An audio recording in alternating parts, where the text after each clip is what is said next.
Native reforms, religious reforms, imperial reforms, government reforms. We have a lot of reforms in this game.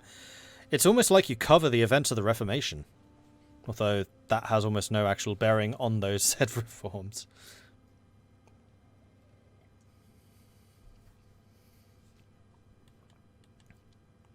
And yeah, the modifier screen is one of the most useful screens in this.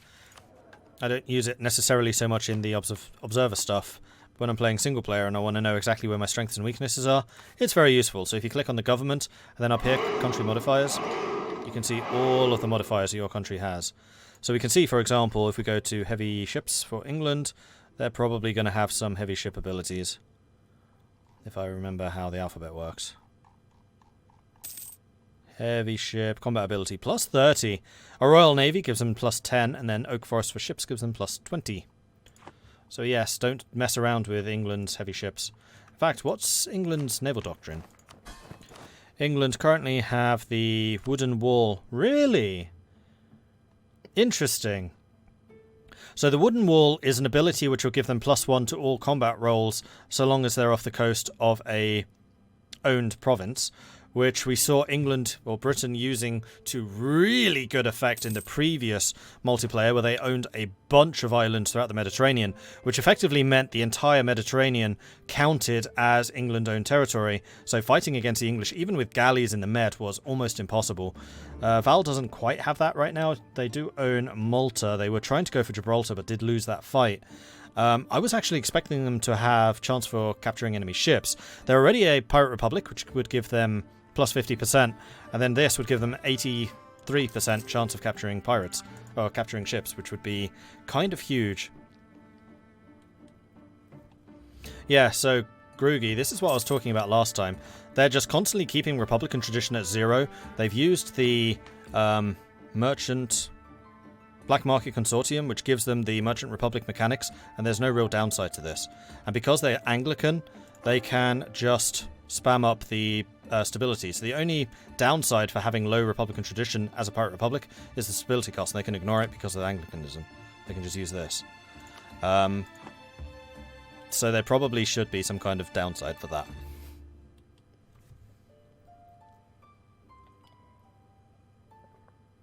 Like regular merchant republics would become a dictatorship.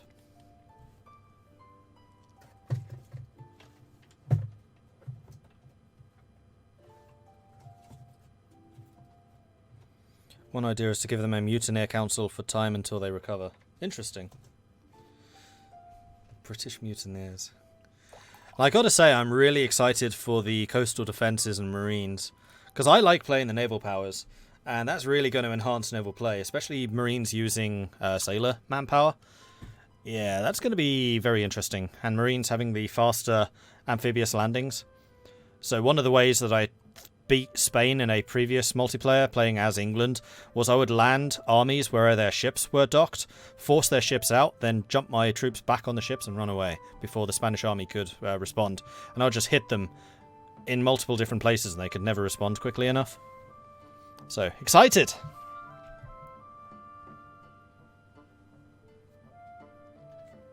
There's even more to the new Marines. Sweet. Looking forward to hearing about that. Okay, so things in the game at the moment are relatively calm. This is why we're having time to just, talk about things. So if you guys have any questions, if you want me to look at any countries in particular, then please do let me know. And I will be able to do that, because there are no player wars, which are usually what consume most of my attention. Let's just do a quick look to see who people are fighting against. So Ajam are fighting against Khorasan, so they are just trying to grab some more of their territory around here. Khorasan are just a one-province minor at this point, so that's not going to be very difficult. Calico, the substitute for Andalusia, is fighting against Mutapa, Luango, Luba, and Malifi. So I thought those were down here. Where's Mutapa? Luango, Ndongo. Where is Mutapa? This is one I feel like I should know. Oh, they're right down here. Okay. Aha, these guys. Right. The nation that's usually Kilwa are Mutapa this time around. And Andalusia have got some colonies down here. Congo kind of left snoozing here. I feel like the Congo should have grabbed the Mutapan territories way sooner. and their general consolidation has been very, very slow, and I think that they're now going to be punished for that fact, because there is still an awful lot of very, very, very, very, very, very valuable territory down here. You can see that Andalusia have already grabbed all the gold mines. They are now going to grab all of the ivory, and ivory is still one of the most valuable resources in the game, so this is a source of an awful lot of funds. Zambezi trade node will feed into Zanzibar, Zanzibar to South Africa, South Africa to the Ivory Coast, and then the Ivory Coast to Sevilla, which is probably where they're going to be trying to collect. Andalusia do have 16% of the trade here. They're not actually collecting here. They must be collecting in Safi. But their new African territories won't feed into Safi, will they? I don't think so. Caribbean, Bordeaux, Sevilla, English Channel. I wonder if the Caribbean feeds into it. Bordeaux, Chesapeake, Sevilla. No. So actually harnessing the trade income from this area is going to be a little bit more difficult for Andalusia, unless of course they do go to war with Sevilla, with Spain, and try to take some of the harbours. They do have one in Tangiers, but Sevilla and keep saying Sevilla. Spain and Portugal are going to have that pretty much on lockdown at this point. What's the Russian status at the moment? I think Russia is mostly just expanding. They're using their Siberian frontiers. They're grabbing what territory they can. They're not really being stopped by anyone because there isn't really a way of stopping them. So they're slowly but surely expanding east. They will soon have an even bigger border with Iran. Iran do actually have Kazakh and... Oh no, they actually have a direct border already. But Kazakh is a Iran vassal. Are they a steppe or a vassal? They're just a vassal. So we'll need to be integrated at some point. There's never a reason to stay as England if you can form Britain. England stayed England because they didn't feel they needed the naval bonuses which Britain gives, and England gives them more abilities in terms of land combat. For example, the infantry combat ability and the land fire damage. There was another reason that they said, and I can't remember what it was. One of the reasons that Prussia delayed forming Prussia is because they wanted to become an elector. I wonder if that is the reason for England. Yeah, see, England is not currently an elector, so I think that the HRE is waiting for one of the other electors to screw up, one of the AI ones, and then they can be ousted and then England made into an elector. That's the reason that Friesland waited to form the Netherlands. They could form the Netherlands for most of last session. They only did so right at the very end because they wanted to become an elector and then form the tag. Because if you're an endgame tag, then you can't be an elector or something like that. There is a reason for it. And yes, I believe that England is doing the same thing. They want to become an elector.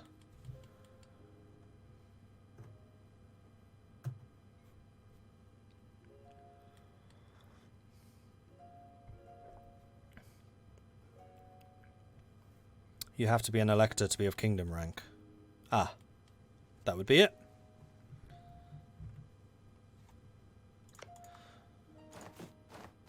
So what are they now? They are kingdom, but they can't go any higher than kingdom. Nope, they're a duchy. A duchy within the empire, and then to become a kingdom, which is what would happen when they form Britain, I guess, they need to be an elector. Gotcha.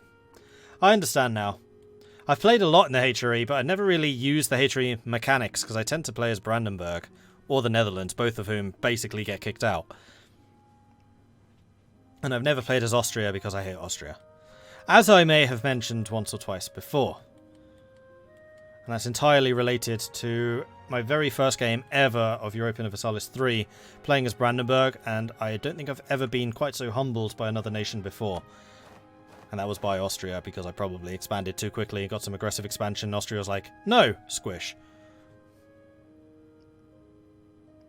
So, Hamburg is fighting. Hamburg did manage to expand beyond an OPM last session, and then got horribly, horribly coalitioned. So right now Hamburg is fighting against Lübeck, Savoy, and Bremen. So Lübeck, Bremen, and then Savoy would be down here. Switzerland, that's Savoy. And in fact is being helped by Prussia right now, trying to grab some more territories. Now that Jamie is no longer here and Cold Rage has taken over Sweden, I do wonder if Sweden and Hamburg have come to some kind of agreement. Because I do remember when Hamburg first announced that they would be playing as Hamburg, Sweden was like, hell no! I want all of Lübeck to myself.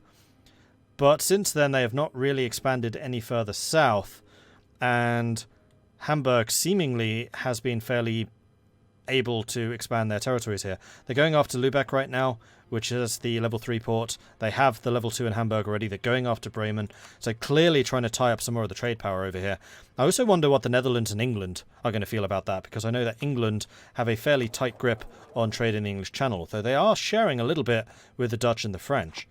So things relatively amicable right now, but as trade becomes more and more and more important, I do wonder if that's going to continue. Because I know that I, as the Netherlands, would be rather unhappy about that state of affairs. And then coming to some kind of agreement with my Eastern trade friends probably could try to do something to take down the English and thereby steal some more money. Hamburg is not a free city, no. Pretty sure. Hamburg is a republic. They are an oligarchy. Not a merchant republic. Interesting. Not sure that's a decision I would have made, but maybe they just didn't want to change. Yeah, they're not a plutocracy. Can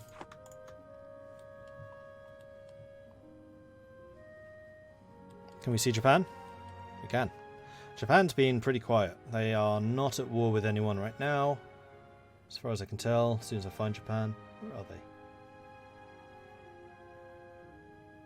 There they are. No, Master Giles, since coming out roaring out of the start gates at the very start of the game, where he basically took over half of Japan in one session, being very, very quiet. I'm still somewhat surprised that they've not gobbled up the rest of Japan, seemingly fairly content to just let them live. I wonder if aggressive expansion is a problem or something? No, because they've been expanding into Korea. Have they been expanding into China? That's all Iran. That's Iran. They have a little bit of Japan down here, which they did with an agreement with Iran to take over Canton, basically, and Macau. Oh no, Macau is Iran as well, so they've literally just got Canton. Probably in an effort to send some more money into Hangzhou. Do they have territory here? Nope, that's all Iran. Not entirely sure why they've taken that. And then they have the new vassal, which is Mindanao, which have been expanding pretty rapidly, actually. Our new pirate republic in the Philippines are taking up territory really quite quickly, expanding outwards. I'm really curious what exactly Japan is doing, because this is now the third session where they've just not expanded. And this much of Japan is still unguarded. That's an open back door for anyone who might be hostile to them. If I was Portugal, for example, I'd be looking at some of these Japanese miners going, I wonder. Japan needs to rebuild as it really put them back for tech and such like. That is true. Their technology was not good.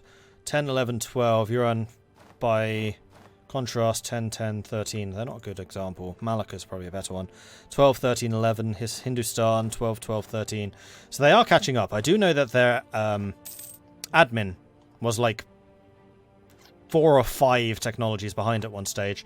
They have taken the institutions. The institution mod seems to be doing its job. I don't know how much the players have actually been using it.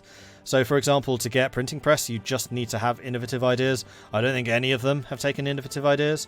Colonialism. Colonialism did spread quite quickly over here because we do have a couple of players who had completed the exploration ideas required for it. But printing press, all you need is innovative with print culture. Once you have that, then you'll start spreading institutions over to you. But I think that most of the players are still being just using knowledge spreading, diplomacy to get it. Because we are playing with a mod which blocks development for institutions. You cannot just spam development to build up your institutions. It has to spread through the other mechanics, basically, because I hate that mechanic. So knowledge sharing can do it. Getting institutions by getting the institution buildings. For example, global trade, having leveled up centers of trade is a great way of doing it. Having marketplaces for the Enlightenment, if you have universities for manufacturing, if you have manufactories, these are all ways of spreading it. The only problem was early on, print press, colonialism, and I think it's just those two, were very, very difficult to spread, and you would rarely see them actually appear in the East, so we've added a couple of new ways for that to occur. The Japanese miners are tributaries. I don't think they are.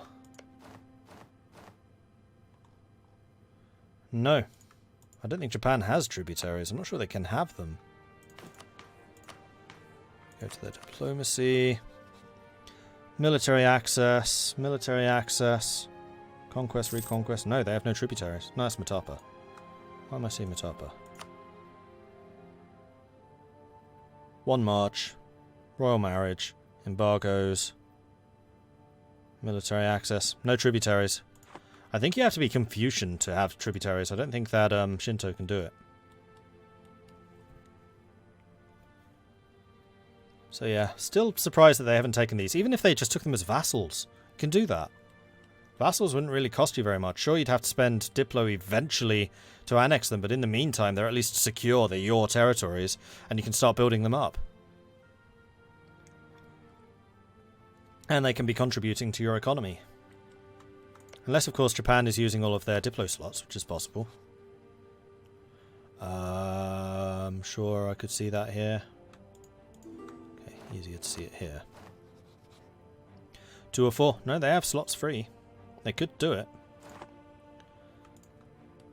So, who else is fighting? Uran is fighting again. They're currently going after Transoxonia. Transoxonia having resisted Uran's advances for quite a long time. I did wonder if the Ottomans would be trying to grab some of that territory, but it looks like thus far that they have not done so. The Congo going after Luango, Kikonya and Luba, so trying to expand a couple of their internal territories, while Andalusia continues to get the really, really valuable stuff. There is a gold mine back here, a little bit of salt, some iron, but compared to the luxuries that you can get down here, it's just not as valuable. Who else is fighting? Phaeonics, the Netherlands, are at war against Saklava and Moravi. Saklava, that rings a bell. Where is Saklava? Ah, okay, so one of the other victory conditions is if you control Vatamandri, which was my capital as Betsimisaraka, which is still one of the best pirate tags in the game. Their national ideas are absurd if you want to play as a pirate republic. So yeah, Betsimisaraka and the capital in Vatamandri. If you control that, then you also get victory points. And as a reminder, players will get 2 victory points at the end of a session for every victory point that they control. They don't need to own it, they just need to control it. So if Austria took Saklava, or took Vatamandri, for example, and then Congo came in and occupied it by the end of the session, Congo would get the points, which is what almost happened to England and Tortuga. And did happen to Kelra. Kelra was occupied by somebody at the end of one of the sessions before Friesland became a player, when England owned it.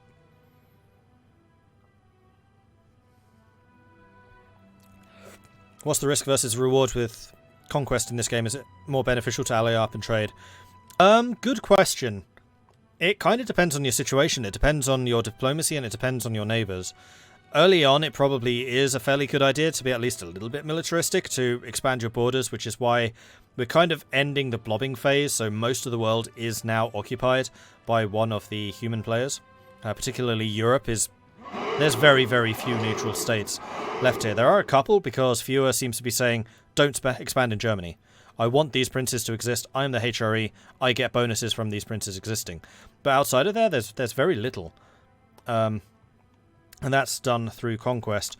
Although if you expand too quickly, like Japan seems to be finding, that can really set you back. And also, if you're expanding, you're using up resources, you're losing manpower, you're losing money, and then your neighbours may be looking at this going, huh, you seem a bit vulnerable right now. I'm going to go and grab some of that stuff. There are other mechanics in place, for example, aggressive expansion. If you take too much territory too quickly, then all of the nations around you will take notice and try to slap you down. For example, Ulm, that's happened to Ulm a few times. As we have seen, Ulm's like risen, splattered, risen, splattered, risen, splattered. And they seem to be on the rise right now. That's probably going to last until they declare war on Bavaria again, because Bavaria does seem to have been the cause of their misery several times over. And then we also saw that with Hamburg. So Hamburg did manage to secure most of the territories around here, but then they lost them again because of coalitions. Some players have been able to manage coalitions very well. That is how Japan expanded so quickly. They got into a coalition with basically all of the other daimyos and beat them. but that has set them back because they then had to expend a massive amount of resources, mostly monarch points, to then core those territories, which has set them back in technology. And if you start falling behind in technology, that is extremely dangerous, particularly if you fall behind in military tech. So that's why you'll notice most players, even if they do have a little bit of a lapsing tech, they will always stay on time with military. Except for Ayutthaya, apparently. Japan, 13. Malacca. Okay, Malacca. I really want Malacca to succeed, but they're just not helping themselves. Russia, 14. Ottomans, 14. Mamelukes, 13. Sweden, 13. Spain, 13. Like, they've all got pretty good military technology because they know how important that is. And yes, Andalusia, still